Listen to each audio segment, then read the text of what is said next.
it is such a amazing, simple thing if we learn nutritional therapy for healing our hormones. And as I'm 51 already, that a lot of people are coming to me that going through menopause and how to not have those typical menopausal symptoms of I just with a friend this weekend, I'm having hot flashes and she can't sleep at night and Mhm. struggling with this weight gain and losing muscle. And so I think what you're doing, you found your area that really is missing in our community to really help men and women, but specifically women with hormone balance and cortisol and thyroid as we age.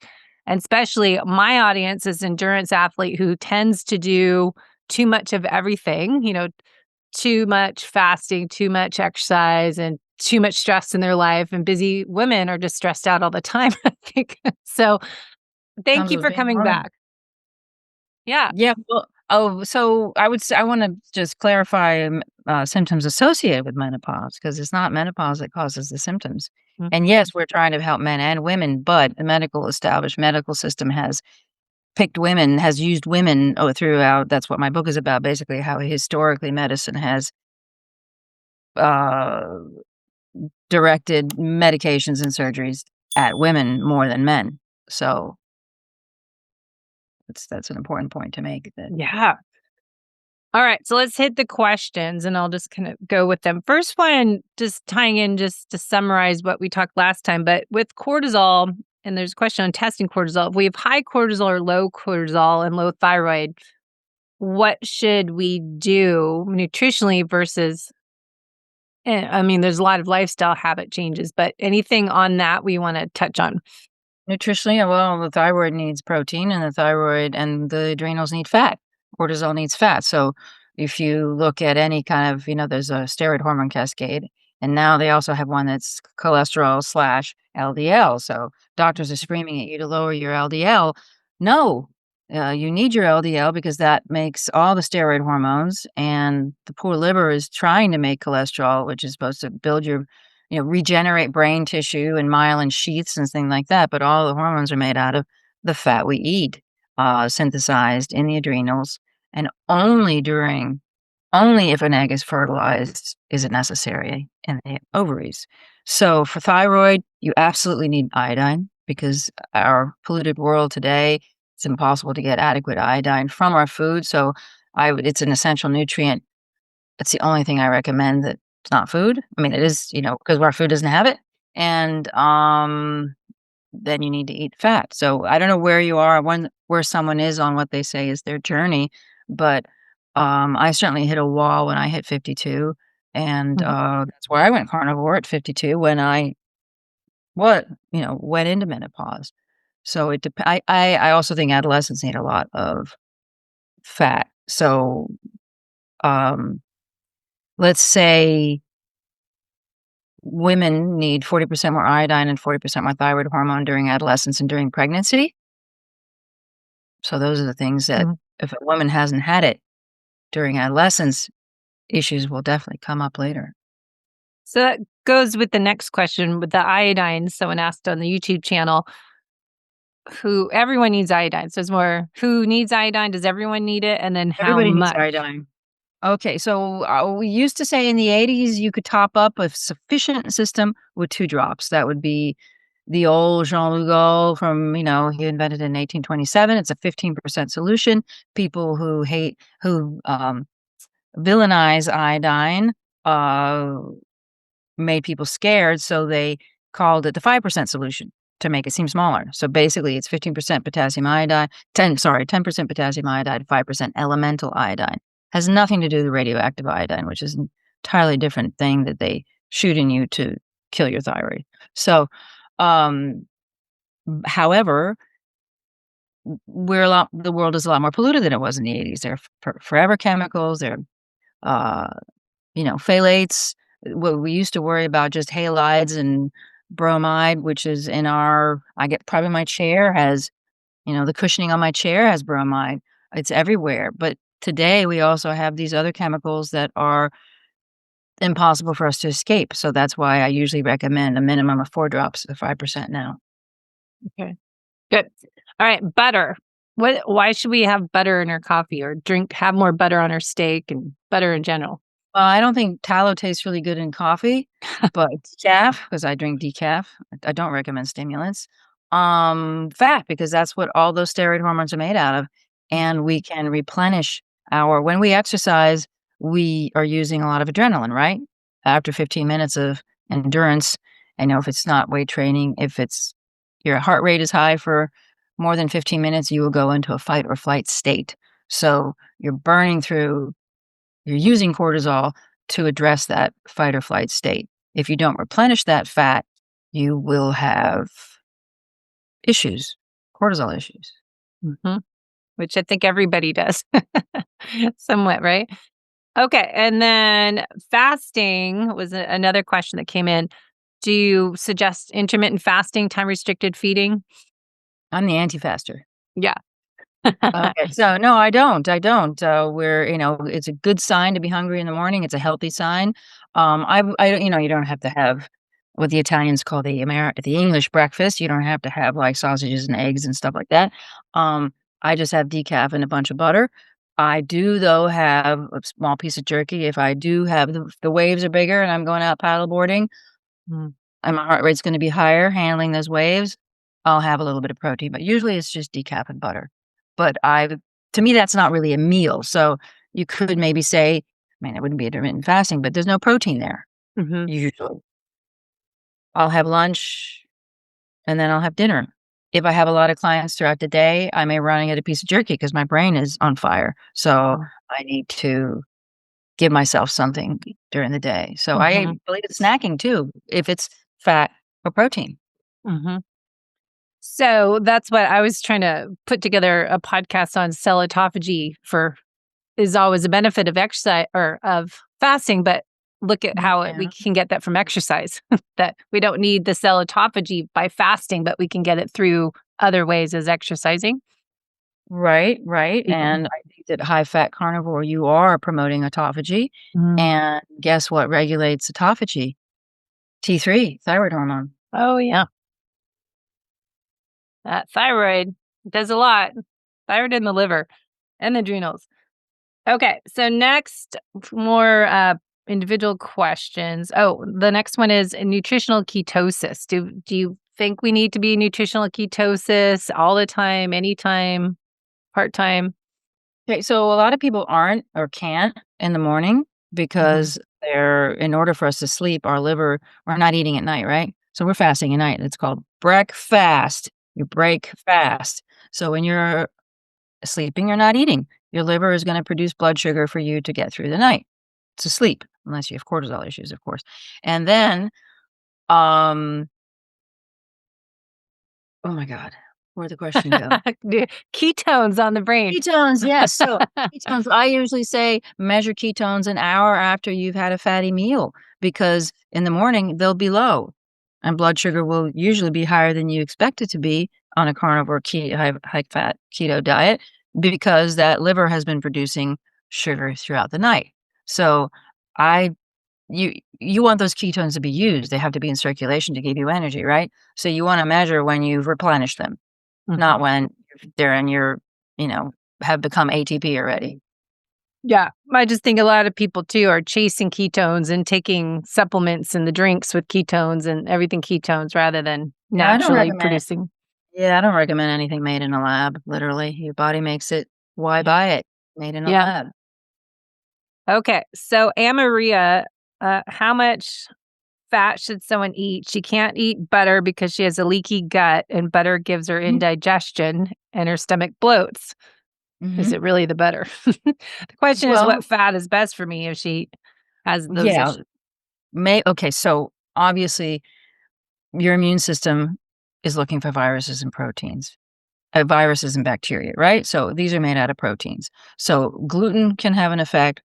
Dairy proteins can have an effect. That's why I don't usually recommend the white dairy like mozzarella and kefir and things like that Mm, because there's a ton of milk proteins in them. Butter has a teeny tiny amount of milk protein. However, someone who's very sensitive has high food sensitivities. Their immune system is hyper vigilant, may react to the butter. Very few people do, but some do.